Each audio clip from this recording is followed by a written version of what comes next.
Good morning, my dear students and colleagues. A warm welcome to Professor Rahul Tripathi, because by now the room has become comparatively cold. So that's why a warm welcome to you.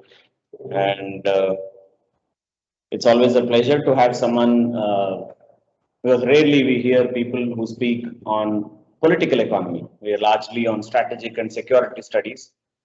Though there will be a full-fledged introduction to Professor Rahul by Dr. Anand. Prior to that one, as a department, Professor Rahul is well aware of. He used to be a regular visitor to the department until we had external examiners coming. In 2012, we made it internal. Otherwise, we used to have an external also coming to scrutinize the final semester, final exam papers. So we used to have one internal, one external. If there is a in between difference, there would be a third examiner as well. So that's when their contribution to the growth of the department has been immense. He's been a great friend of the department.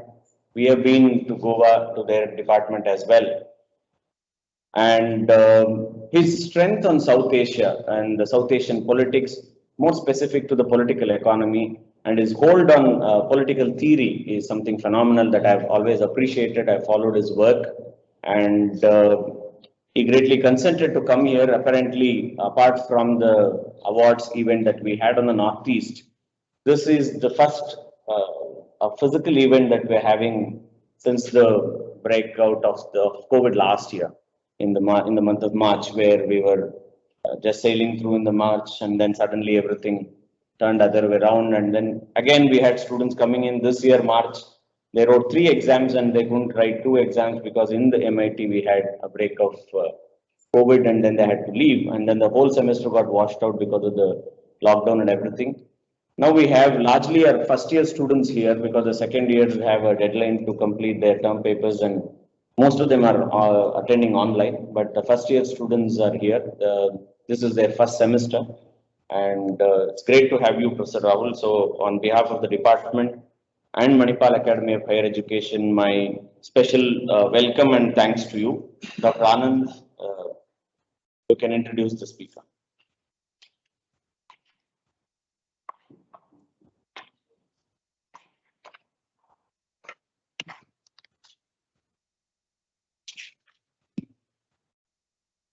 A warm welcome to all of you, and a special welcome to Professor Rahul Tripathi.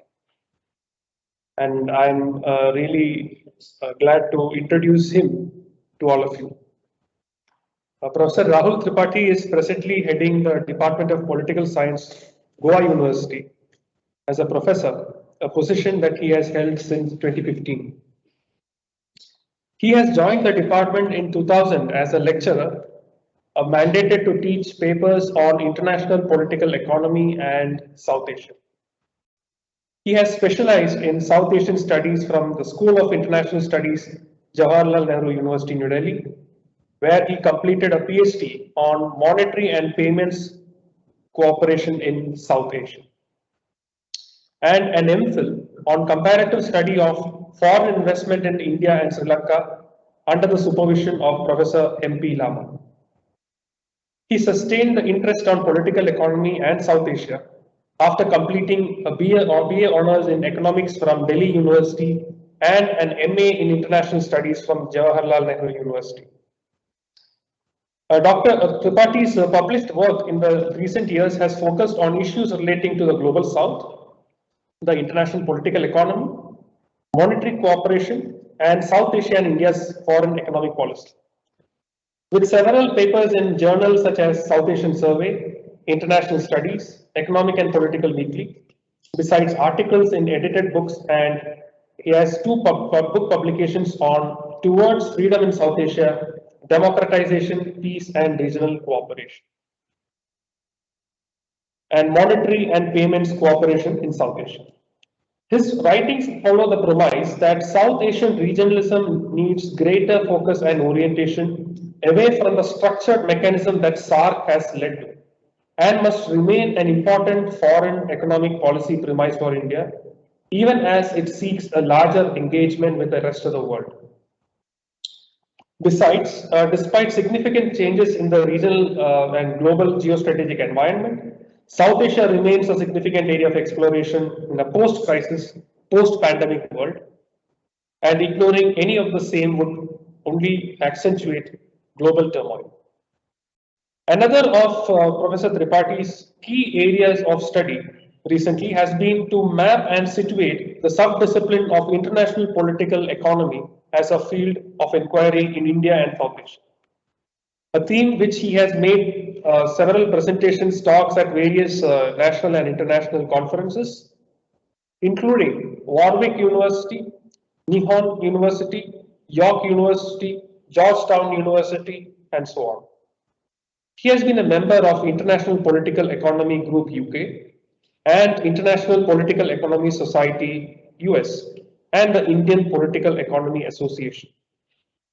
He has handled independent projects in South Asia under Ford Foundation and voters education in Indian elections under Election Commission of India and have held several administrative responsibilities as member of the Academic Council and University Court, Goa University, Chairman Board of Studies in Political Science, Foreign Student Advisor and Coordinator Study India Program at Goa University.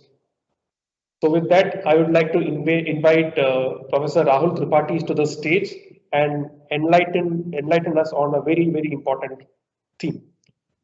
Professor Tripathi, very well.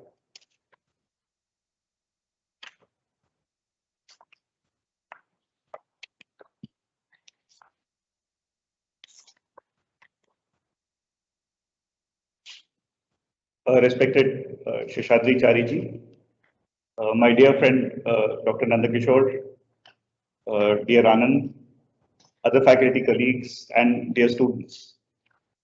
It's indeed a pleasure for me to be back in Manipal after a long, long time. In fact, I often would wonder that why has Manipal stopped calling me? Because for the last 6 years, they didn't call me. So I would think that, well, as an examiner, when I would come, maybe they are not happy with my evaluation. So when Dr. Nandakishore said today that no, the evaluation now has become internal, then I became more relaxed, that it was not because of my evaluation that I was not called. So it's a pleasure being here. It's also a pleasure because I'm addressing a live physical session after a gap of almost 1.5 years. So I have almost forgotten what a classroom looks like. In Goa University, our students are still not back on the campus. They do come only for their examinations. We are hoping to call them perhaps from the next semester onwards. So being in the room gives a very, very different feel altogether. And of course, the added benefit of this knowledge that the students of Department of Geopolitics and IR of this university have done very well. We have been keeping track of what Dr. Nandakishore and his team have been doing. And therefore, I really look forward to this interaction with you. But then, as I said, this is an interaction that I'm having after a long, long time. I would not want this to be a lecture session. Let's try and make it interactive as and when we can. These are some of the ideas which I have been trying to develop of late, partly a result of what I've done in the past on the issue of international political economy, but more recently as part of something which I intend to do in the coming times. So thank you again for this wonderful opportunity. And the title of my talk, as you all know, is The Future of Multilateralism in an Uncertain World. And like a typical teacher, I have divided my talk into 4 major parts, where in the beginning, we will deal with a little bit of defining multilateralism. What does it mean? Then I will move on to the other part of my title, global political economy. And we call it as global political economy today, but there was something which was more popularly known as international political economy. So what is it relating to IPE or GPE that we are talking about. Why do I call it an uncertain global political economy? Why do I say that the global political and economic system at the present is passing through an uncertain phase? And why are questions being raised about multilateralism? And some pointers on the future road which is there. And when I discuss some of these points, my core argument would be that irrespective of the fact that multilateralism today does appear to be at crossroads, people are questioning the viability of multilateral institutions, international organizations to deliver and cater to the emerging challenges. I think that the world needs more of multilateralism rather than less of it. And there are certain reasons behind this which I would like to articulate. But when I say this, I borrow on some of the work which has been done on this theme from the earlier scholars like Robert Keohane, John Ruggie, etc. But more recently, Amrita Narilkar is one person I would recommend all of you who has done extensive work on this issue. And in that sense, what I say will be a combination of how I look at the totality of their work. So what is multilateralism in the first place? How do we define multilateralism? And to give a basic definition, I start off with Robert Keohane himself, who is regarded as one of the pioneers as far as the discipline of international political economy is concerned. And in one of his propositions on explaining multilateralism in very simple terms, he said that multilateralism is the practice of coordination of national policies in groups of 3 or more countries. Now, it's quite obvious to us that why the word 3 is listed out, because if it is 2, it doesn't really become multilateral, it becomes a bilateral. So countries would like to come together bilaterally to sort out common issues, arrive at common understandings, but they would also wish to come together on groups of 3 or more, thereby making it multilateral. John Ruggie follows the same argument. He belongs to the same school, stating that multilateralism is an institutional form which coordinates relations between 3 or more countries based on generalized principles of conduct. So the second part, that there is a kind of an coordination along generalized principles of conduct is very important. These principles of conduct lay down certain benchmarks which these countries agree to follow. Alongside these two interpretations, I would like to bring in the concept of international regimes, which I'm sure you all have studied as part of your international relations paper. And international regimes, as we all know, are very, very important for multilateralism. These regimes are set out as norms, principles, or values around which nations' expected behavior converge. By getting into a regime framework, nations come to know what the behavior of others are going to be. So in that sense, it brings in a certain amount of predictability in international relations. If there were no international regimes, the international relations traffic would be chaotic. And therefore, these regimes are expected to bring in a certain amount of order in the international system. Now, when we look at the post-Second World War scenario for the architecture, the multilateral enterprise appeared to be built around these thematics.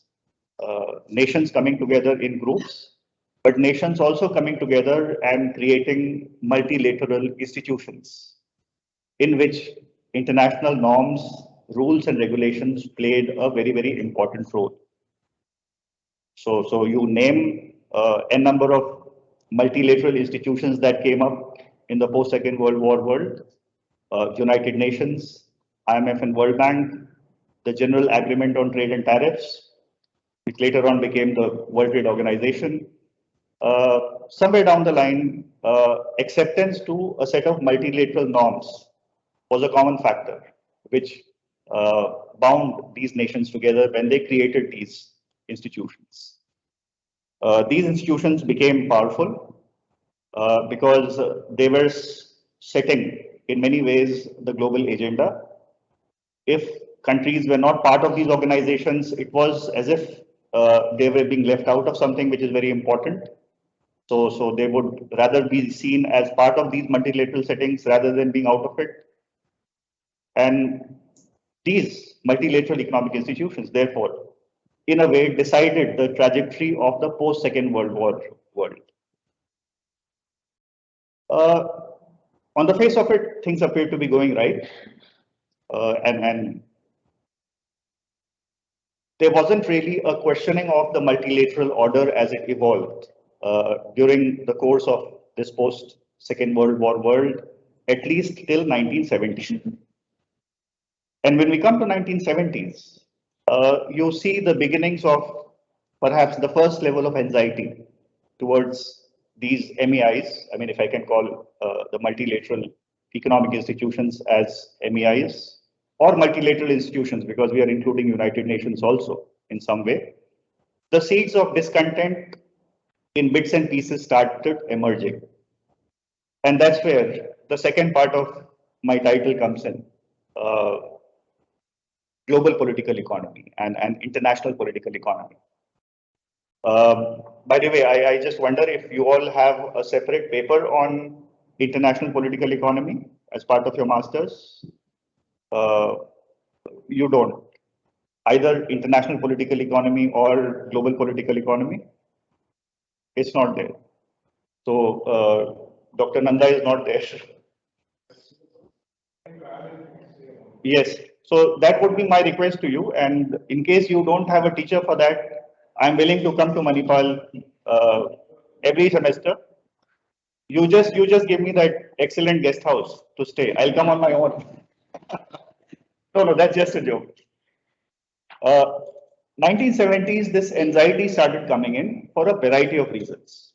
And to list out some of the reasons, within United Nations, there was this greater realization that, well, United Nations has been now in existence for almost 25 to 30 years. Yet it is not doing enough to cater to the needs of the large number of developing countries or countries from the South, which are the majority as far as the global system is concerned. The non-aligned movement, G77, already had reached a certain level of maturity by that time. And this was a very big bloc. And these countries came together under the auspices of United Nations and gave a call for what my generation knows as creation of new international economic order. So, I mean, we have grown up with this phrase when we were master's student, South cooperation, new international economic order. Your generation perhaps may not have been following these catchphrases to that extent. You are more attuned to the emerging South or the global South, but we have grown up from the days of South-South cooperation and NIEO. So first was this anxiety against United Nations itself, that is United Nations a body that is created by bigger powers, follows the rules which are set by bigger players, and why don't we use our majority to articulate what our concerns are? And as part of this NIO resolution, they said that the terms of international economic relations, whether it was trade, technology transfer, should be altered to meet the requirements of the developing world. So that was at one level, this anxiety crept in. At the other level, you would also know that 1970s, early 1970s, 1973 to be more precise, is known as the period when the Bretton Woods system collapsed. So, I mean, when we say Bretton Woods system collapse, we are not saying that the Bretton Woods institution or organizations collapse. No, IMF and World Bank, which are the Bretton Woods institutions, still exist. But we are talking about a system of dollar-denominated structure of international payment and finance, where the global financial architecture rested on the dominance of the US dollar. That collapsed because US was simply not in a position to dictate terms because its own economy was moving towards huge deficit. Vietnam War, a lot of US money, dollars going outside. So the big power, US, which had held on to the stability of international financial system, not being able to control it anymore. Third was a group of countries, and here again the term multilateral comes in here, came together and realized that they can use their economic muscle as a bargaining chip. And you must have heard of the oil crisis of the 1970s, where a group of oil producing countries came together and fixed the price of oil to the level which was more advantageous for them, not keeping in mind the concerns of other countries. So using the price of oil as an instrument of diplomacy. Now, all these three developments that we talk of had something in common with them. And there were a set of international relations scholars which were keeping a very, very close eye on these developments. And the interconnection was that these scholars pointed out that international relations and international economics have a lot to intersect and interject vis-a-vis each other. And the academic community is not realizing that.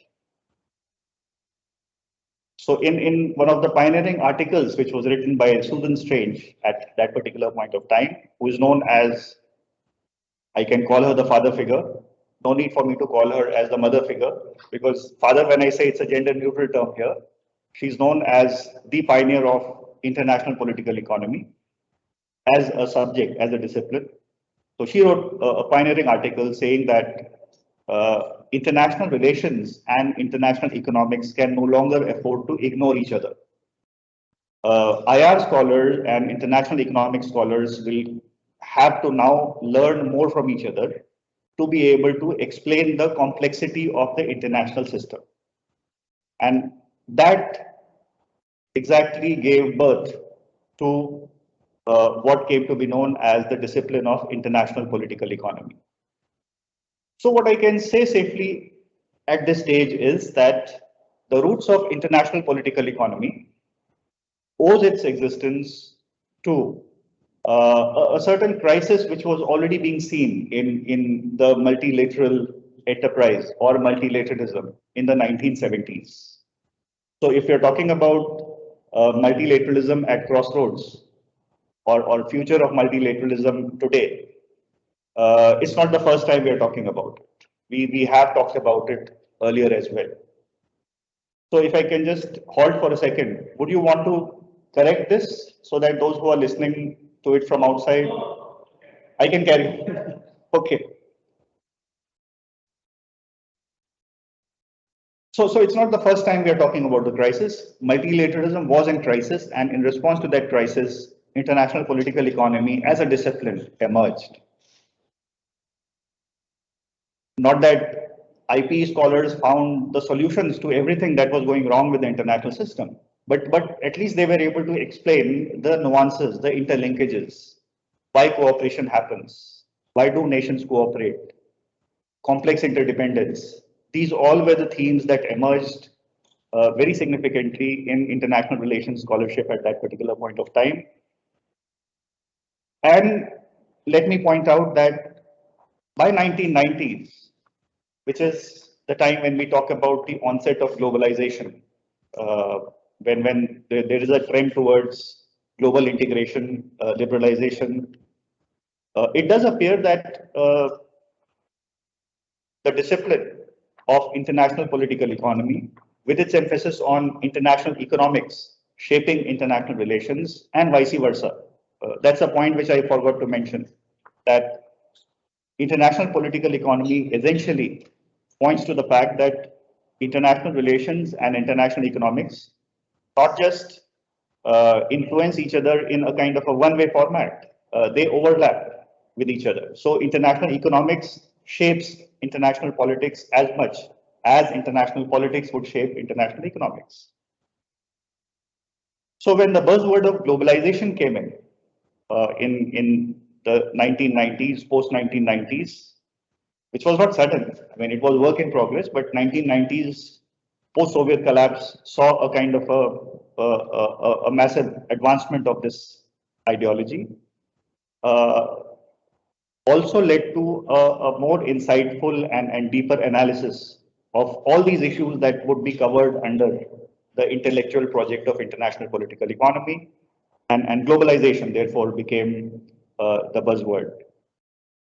And in that scenario, it did appear that multilateral economic institutions, which now had appeared to have found a new lease of life, are now going to be here for sure, providing the strong foundations for the globalization project to move forward.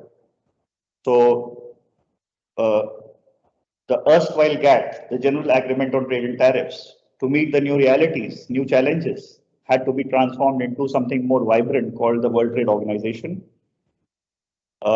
Since most of the countries were now moving into opening up of their markets, IMF and World Bank were going to play a very important role in restructuring of those economies. United Nations in this process was left behind a bit. People started regarding United Nations as an agency which was certainly important, because ultimately United Nations is a kind of an umbrella under which many of such organizations and processes work. But United Nations was considered to be too much of a talk shop, in which it's often very difficult to arrive at a consensus. Decision making is very complex.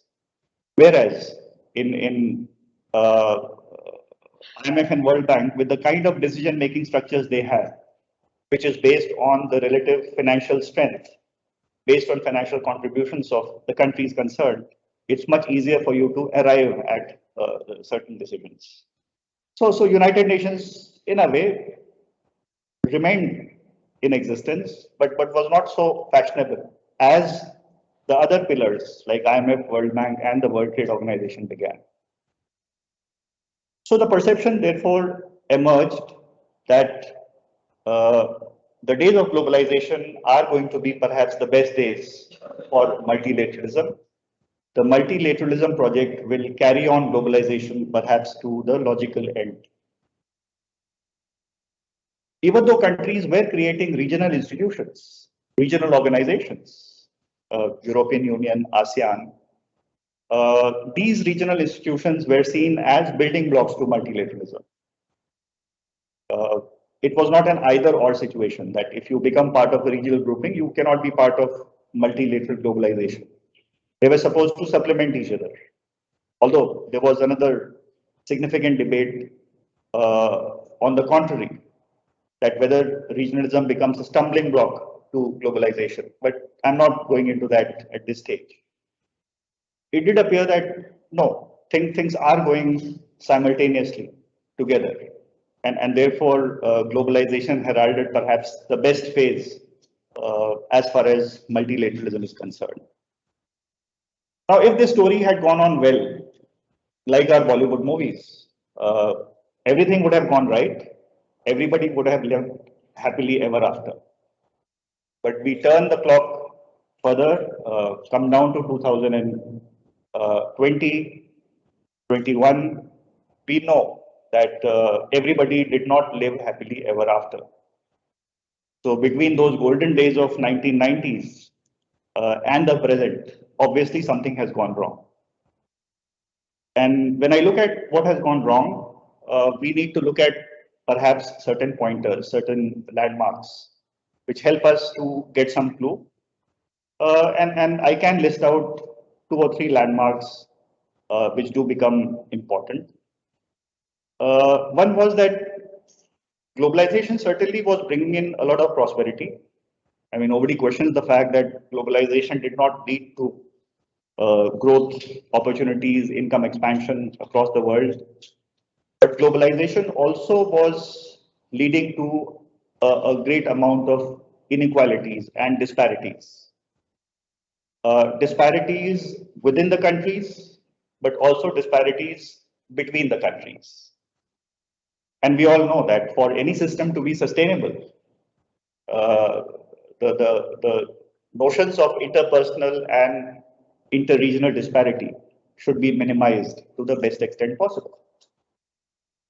So I mean, obviously, there was something which was wrong with the manner in which the intensity of globalization was being spread spatially. That was one point. At the other level, and that also relates us to the most pressing concern of the present, the climate change. There was the feeling that the pace at which globalization was taking place, with its emphasis on manufacturing, trade, movement of people, travel, environment sustainability, somewhere down the line was being compromised. So globalization and environment perhaps were not working together. And there had to be a certain toning down of the pace of globalization as it was evolving. And a third factor with regard to this globalization was that in this scheme of things of globalization, perhaps the decision-making actors in the entire globalization process were still the same, which were there in the post-Second World War scenario, which had created the post-Second World War multilateral economic architecture. So if you had the same sets of countries which were leading the globalization agenda post 1990s, which had also created the post-Second World War architecture, wasn't globalization a mere supplementing of the existing power structures which were there earlier? Now, this is not to say that countries like China, India did not emerge. Yes, I mean, there were rising powers, emerging powers, which were asking for their own space in the international system. But then they were still not in a position to be able to dictate terms as far as the international system is concerned. Against the backdrop of these systemic issues which globalization was facing, there were certain immediate triggers also that came in. I'm sure you all would be aware of the financial crisis, the Asian financial crisis, which had erupted in the mid 1990s, the 1996-97 financial crisis, which was known more as a regional contagion because it did not really spread to the whole world. It remained confined to the Southeast Asian countries. But then when the same kind of crisis erupted again in 2008, because the world was now more interconnected, the crisis also became a global crisis. So we talk about the 2008 financial crisis as the global financial crisis. Why did the crisis happen? Somewhere down the line, the multilateral economic institutions or agencies which were supposed to monitor the manner in which the banking systems were working did not do their job properly. Individual governments, which were supposed to keep a check and balance on how their banking systems were performing, did not do their job. So somewhere down the line, the regulatory role of these multilateral economic institutions, which should have been strong enough to check the deviations which were taking place in the international system, were not happening here. So 1996 crisis happened, 2008 financial crisis happened, and 2008 financial crisis set in a process of a deep-rooted recession in the global economy. I would say that the world still has not really recovered from that deep-rooted crisis that erupted at that particular point of time.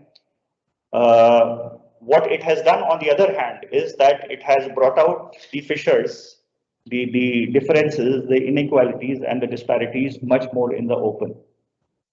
And because it has brought in these disparities much more in the open, the anxiety vis-a-vis, I mean, today nobody is talking about globalization in the same wavelength. People are talking about deglobalization, some people have started talking about re-globalization, but I do not talk about re-globalization still. So people talk about deglobalization. The fissures have become much more open today. And precisely for that reason, I think the anxiety vis-a-vis multilateral economic institutions has become a lot more intensive. As if this anxiety was not enough, when we look at the developments of the last 5 years, and the two very important markers here are emergence of Trump or Trumpism and Brexit. Two singular phenomena which in many ways define what the future of multilateralism would be. Perhaps dealt a very, very severe blow as far as the future of the multilateral system was concerned. Why Trump? For the simple reason that Trump came to power against the expectations that he would bring back, in many ways, what United States had lost, presumably in his role as the global leader. So he started talking about a US which would now be more inward oriented, America first. Certainly, I mean, his idea that no US no longer should be seen as a global policeman was right. But then the withdrawal was quite abrupt, the way he visualized it.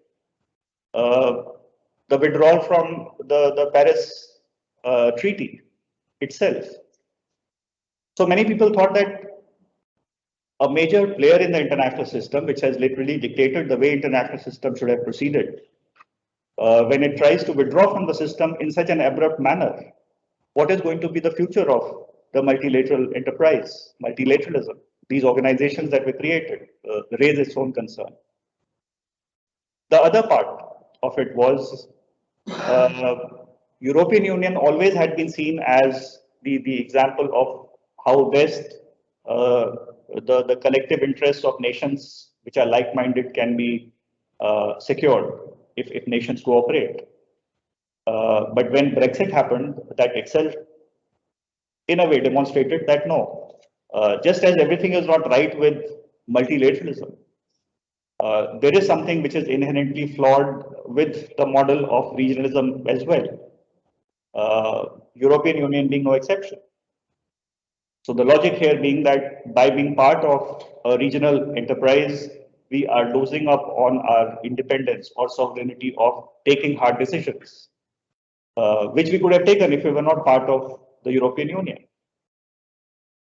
So in totality, therefore, I would say that the phenomena of Trump and Brexit, in many ways,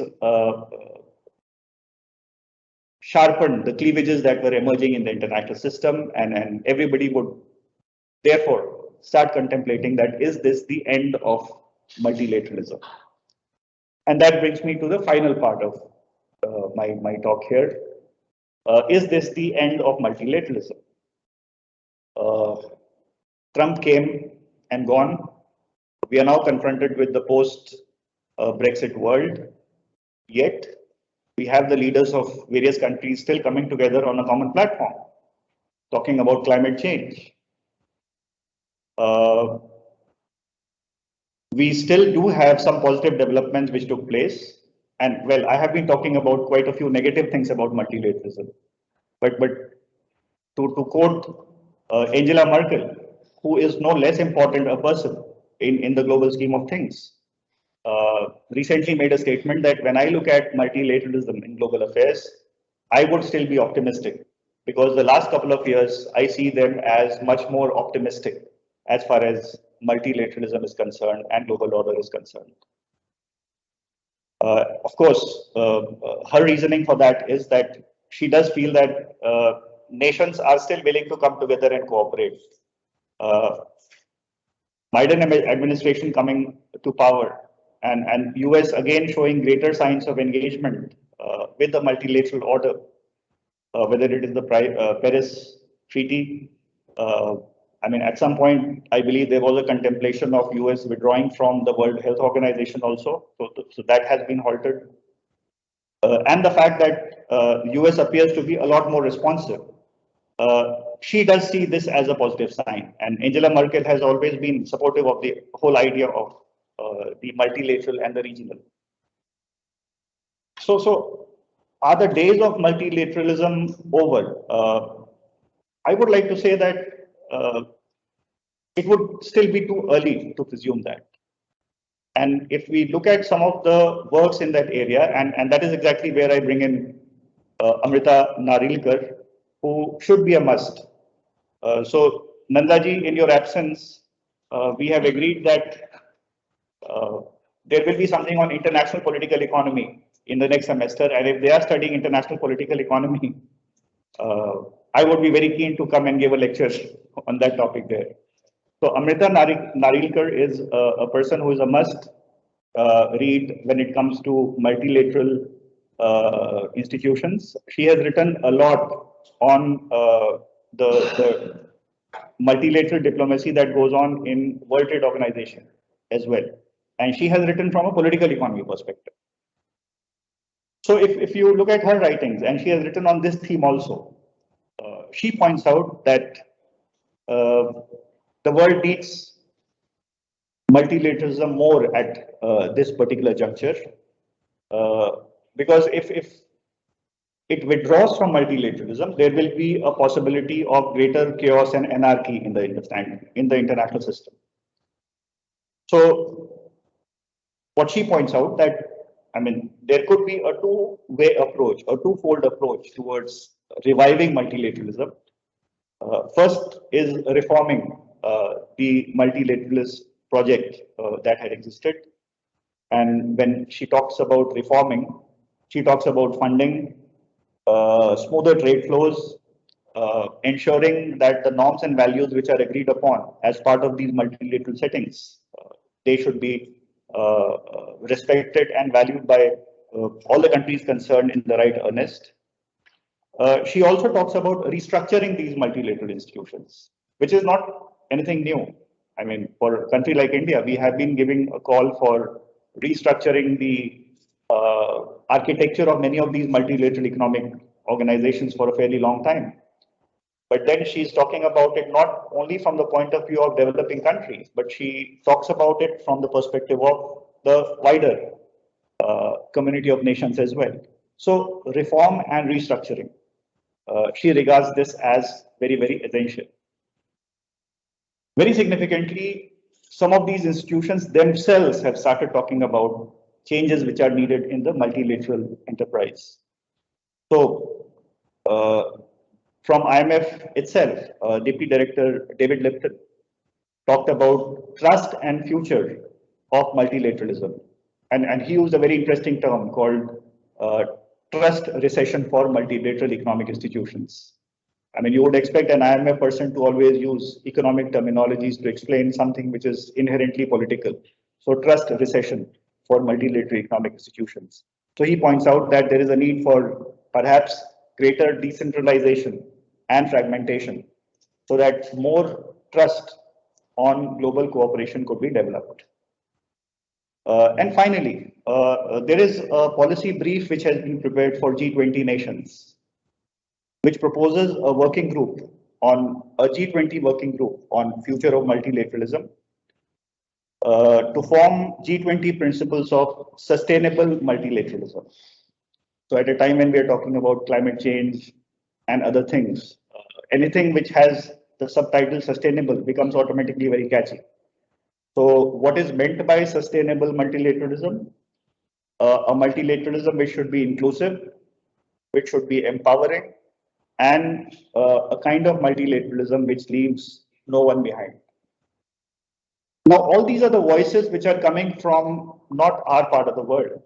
They are coming from precisely those countries which have been the leaders as far as the multilateral enterprise is concerned.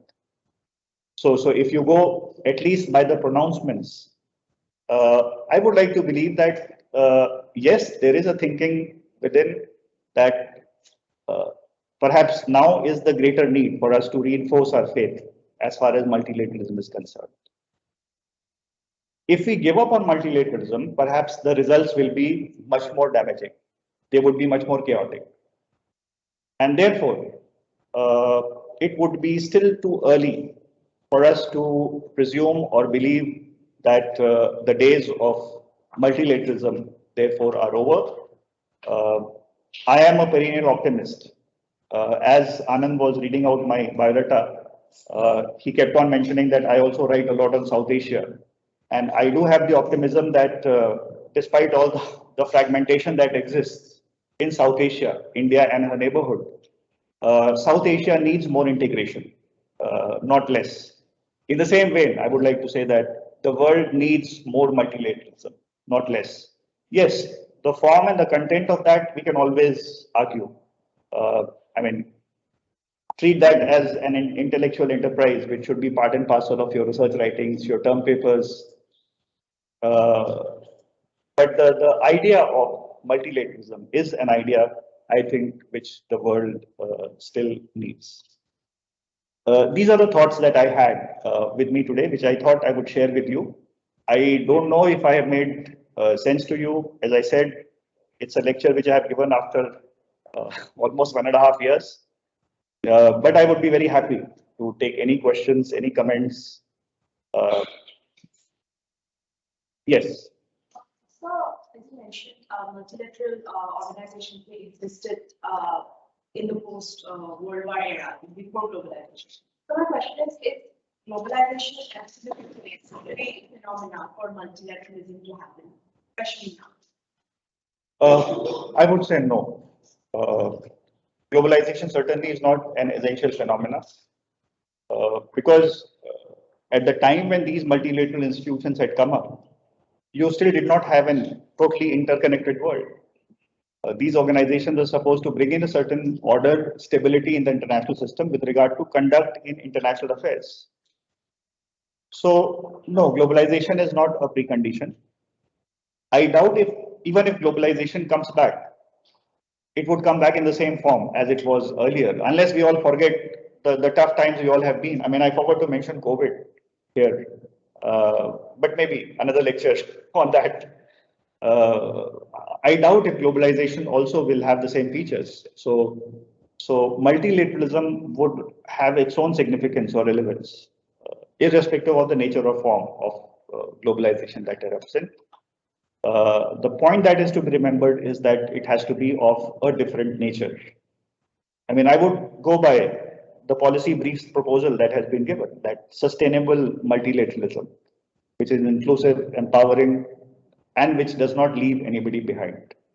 Even smaller countries should have a stake in that process, because that was the belief when they joined multilateral institutions in the first place. I mean, when we talk about theories of multilateralism, everybody would know why big countries, big powers would join multilateral organizations, because I mean, they get then to set their terms of agenda, dictate terms, prestige. But what do the smaller countries have? For smaller countries, multilateralism helps them to, in a way, bridge the size gap that they have, the capability gap that they have. If they're part of a regional grouping or a multilateral grouping, at least there is a platform in which they can share their own concerns, which they may not be able to do if they are talking about it individually. So inclusive point. With respect to the multilateralism way of conducting the global governance, and is there that current multilateral institutions offers a monolithic or a model way of conducting conflict solutions to many countries? So does does today's nation states should be offered with different ways of conducting their own governance, so that the common agenda of world order is restored? I think two very good questions. The question of domestic sovereignty versus multilateral governance models is at the core. In the proposed model, which I mean the three case studies which I have pointed out here, if multilateralism is more inclusive, it is presumed that the model of multilateralism that will be shaped, a lot of it will emerge from what the domestic constituencies say. Now, of course, the challenge is that, well, in an organization of 180 countries, domestic needs and requirements of each of these constituencies within, how are they going to figure it? I think still a certain basic minimum accepted principles You can continue, sir. could be there, which could form the basis of discussions, which could set certain benchmarks. And there will have to be a convergence between these domestic requirements and those multilateral requirements. What has happened in the multilateral institutional architecture of the past is that the domestic constituencies have been ignored altogether. They were mostly imposed from the West. But then in the new setup, suppose you have consultations which take place at the regional level. These regional consultations feed into the multilateral level. Possibilities of having a certain minimum consensus on what that domestic should be might emerge. Second point, so I don't think there should be monolithic solutions for all countries, given the diversity that exists. A country like India may perhaps face or confront challenges which are very different from a country like US. Yet both of them might be at receiving ends. So solutions cannot be monolithic. Solutions will have to be country-specific. What could be different this time, perhaps, is the ability of each of these countries to learn from each other's experiences.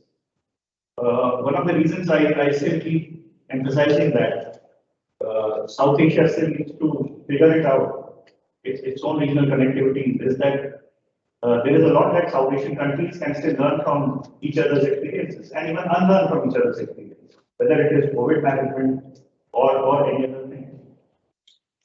So I would say that a new model of multilateralism has to be based on certain continuities, which should start from the domestic, move on to the regional, and then feed into the multilateral.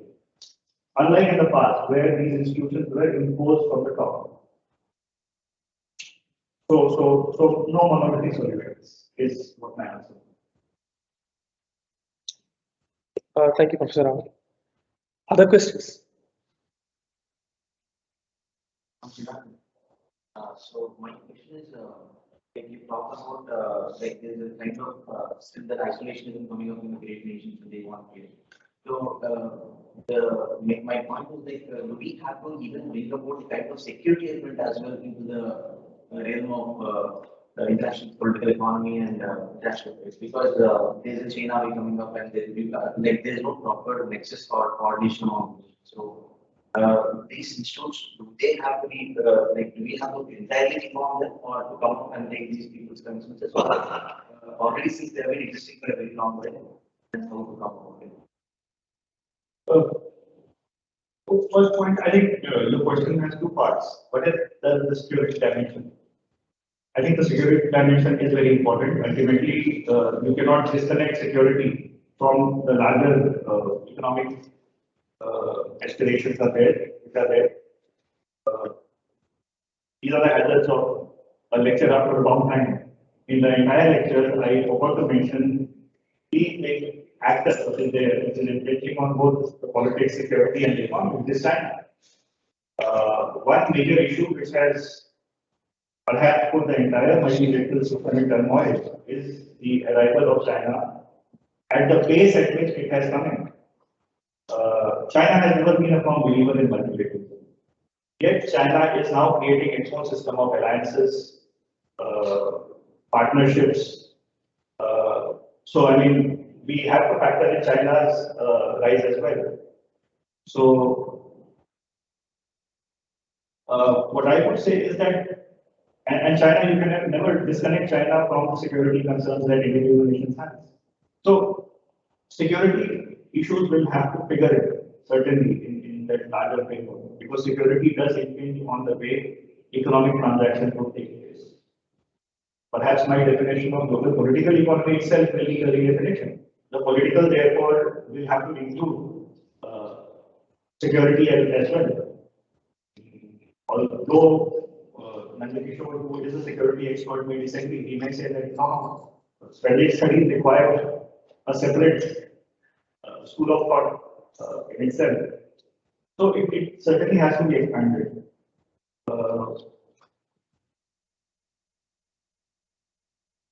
Keeping that in mind, isolationism, which was the other point that you mentioned, I have a reason to believe that there is a realization that isolationism will not work.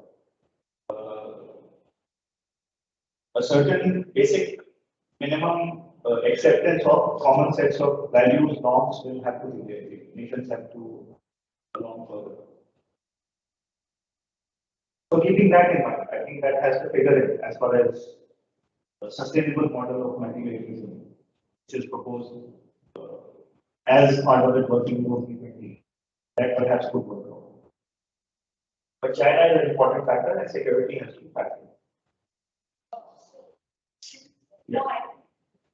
Since you spoke about China, so the China-West dialogue, which was happening, will that be considered as an emergence of the new bipolar competitive era? China-West dialogue. China-West dialogue. China's dialogue with the US.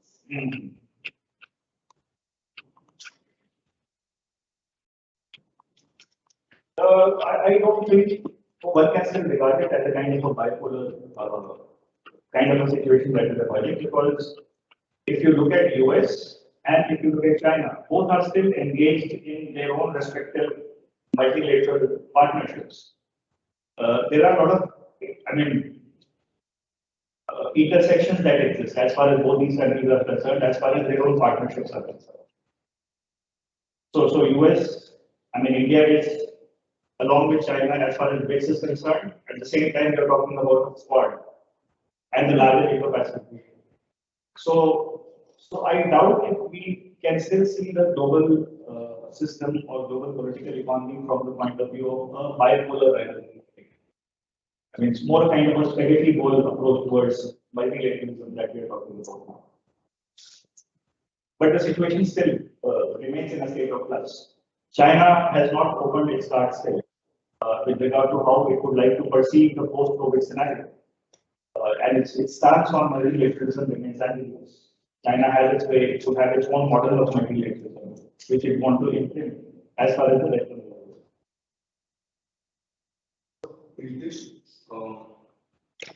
Can the regional integration in South Asia be carried? Like, how do you see the prospect of regional integration in South Asia being carried out from a neo-continental perspective? Like just focusing on political economy, let it what is what's the word? Just drift into like the other areas like collaboration. From the way things are moving now, I think regional integration in South Asia is still far away. There was a time when one could have conceived South Asia moving to a certain basic level of cooperation rather than integration. Yes, in the SAARC declaration, you would hear of the terms South Asian Economic Union by a certain point of time, which then got transformed to SAFTA. So those kinds of things. Cooperation would have been best in a situation of, say, stable relationship among the member countries. But unfortunately, at this stage, we are not even having cooperation. Whatever cooperation is happening in South Asia is based on bilateral partnerships that exist between. So I don't think in that, from a functionalistic transactional perspective, South Asian integration is going to be a reality any soon. Yet, that does not mean that South Asia must not cooperate with each other. There are a number of issues on which South Asian countries at the bilateral as well as the regional level can cooperate. Yeah. Sir, do you think the approach of supply chain agriculture and post-COVID or GDP that will hamper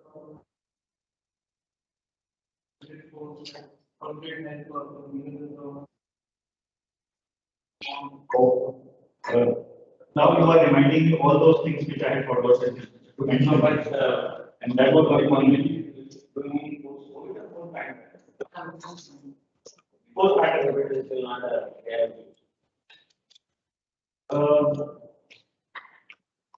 From an economic point of view, very much.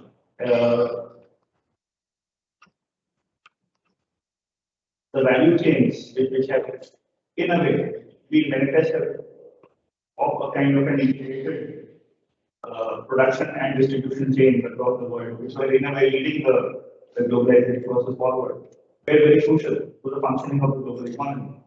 But disruption of these value chains has affected global growth. In a way, multilateralism fits into this because one argument which Amrita Narikar has given is she says that while you can blame World Health Organization for whatever limitations it has had, it did not do. World Trade Organization also to be equally blamed. It should have been proactive with regard to dismantling of tariffs on essential commodities and all those things that hampered the supply chains. So I think if that factor is kept in mind, the potential of these disconnections or disruptions that have happened to be contained is a lot more. But whether that is going to take place anytime soon, one cannot be too sure. Although the news on the WTO front is a little positive. WTO did not have a director general for a very long period of time, mainly because the US was not ready to accept the new director general who was being proposed. But I mean, now it agreed, it has a full-time PG. But then, I mean, how much time does it take for WTO to agree on a proposal which makes trade across much more open? It's still a matter.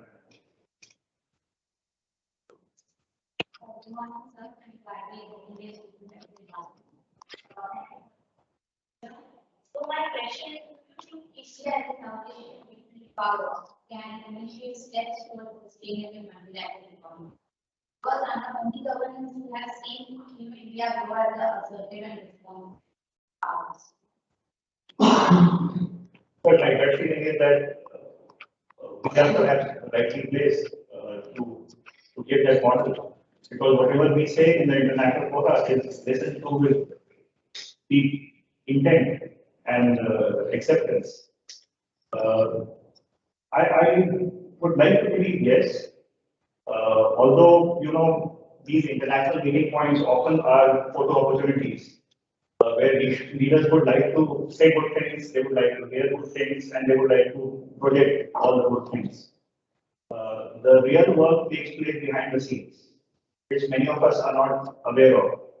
But then I think projections also do matter, and there is nothing to prevent India from making these articulations at the global scale.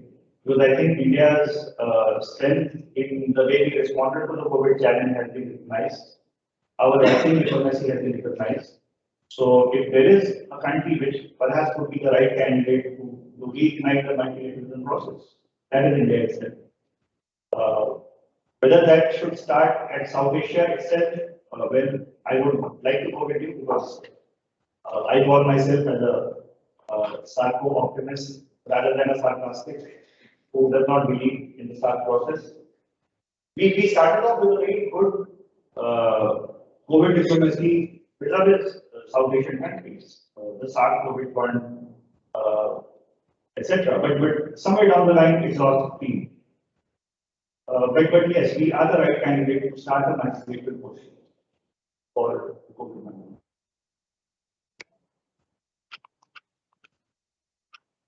Yes, any other questions?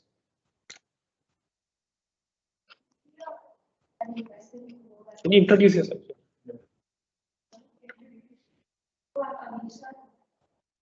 So we've seen a financial growth this and it's all of our international trade objectives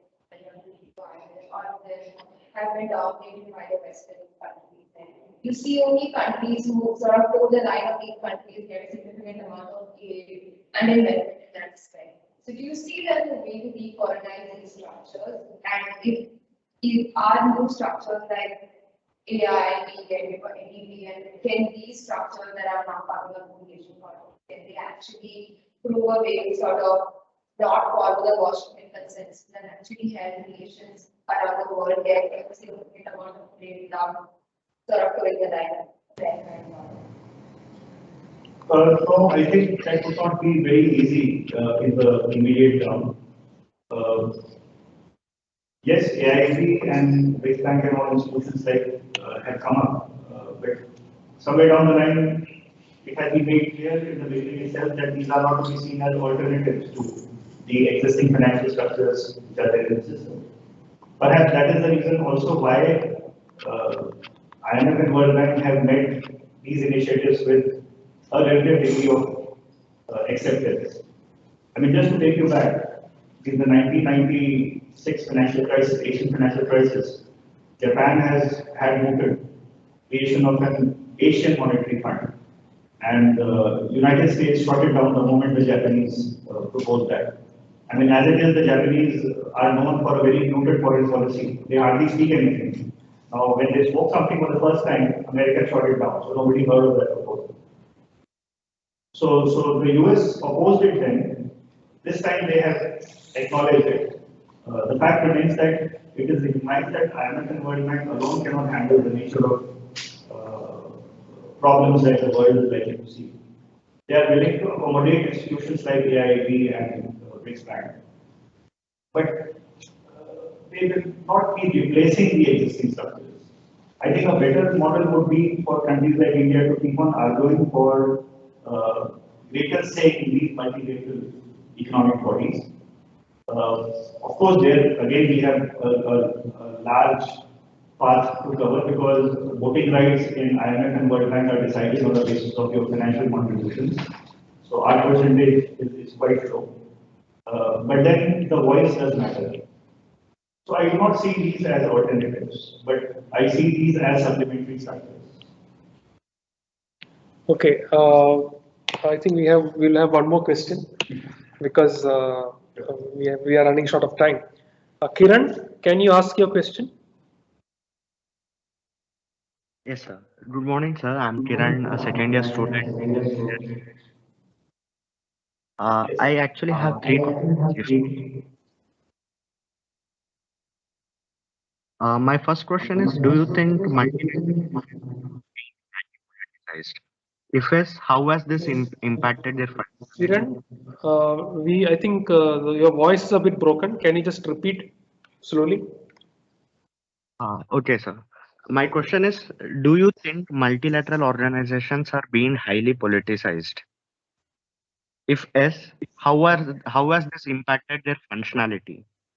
My second question is, we have seen a plethora of minilateral organizations coming up. So, do you think these are coming up to fill the void left out by the multilateral organization? My third question is regarding the hegemonic stability theory. So, with the world moving towards a multipolar world, do you think these theories like this, which or go for or which advocate for the existence of a single hegemon, do you think they still hold ground in the multipolar world? Thank you, sir. What's your name? Kiran. Here, to the extent I am able to follow your questions, there was a bit of a gap in between. Point number one, do I see multilateral institutions as being politicized?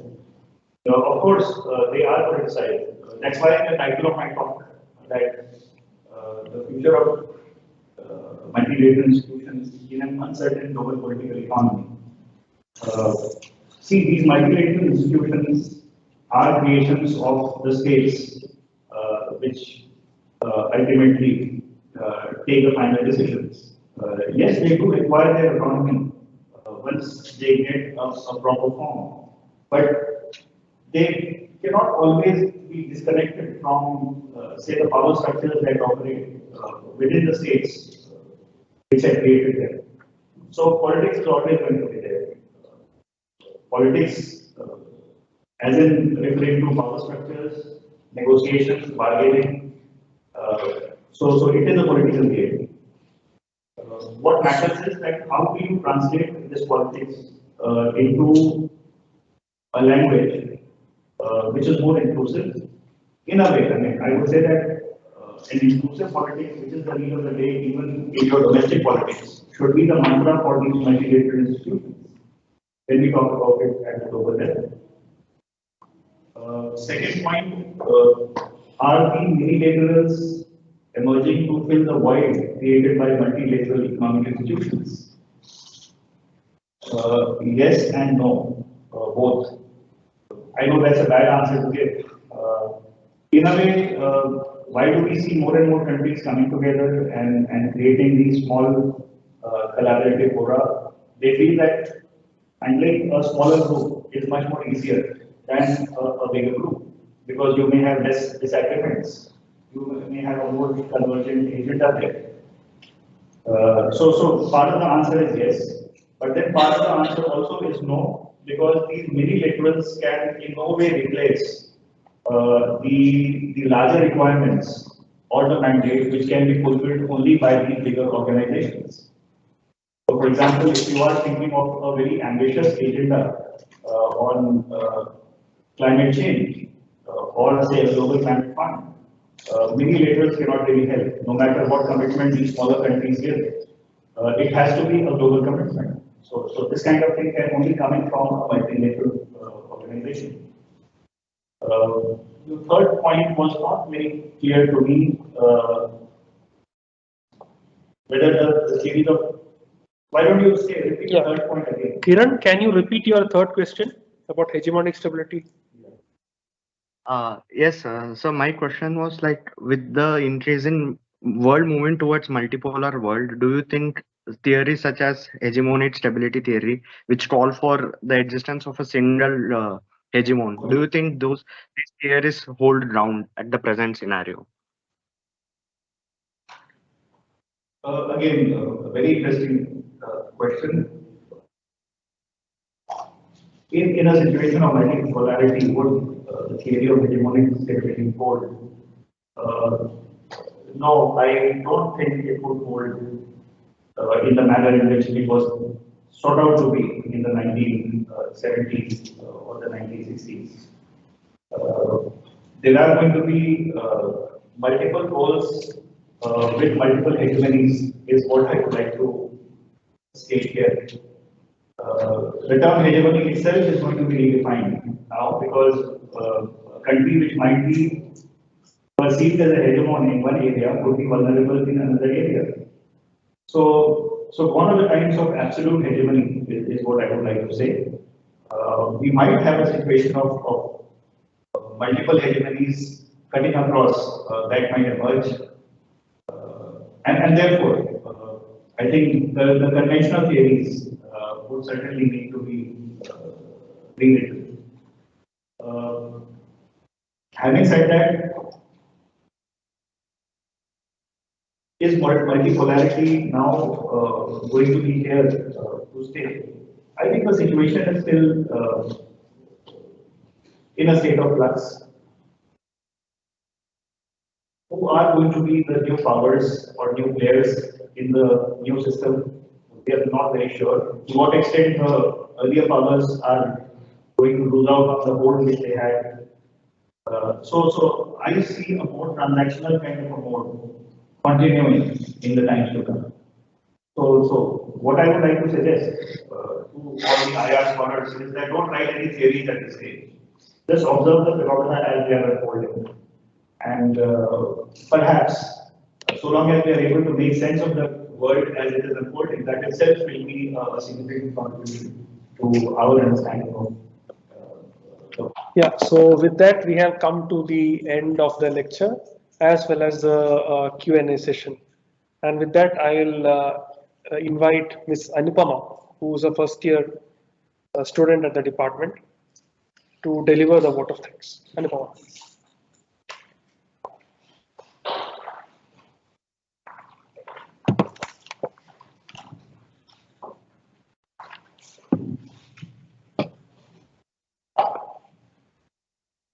Good morning, it gives me immense pleasure to propose the vote of thanks for today's distinguished lecture on the future of multilateralism in an uncertain global political economy.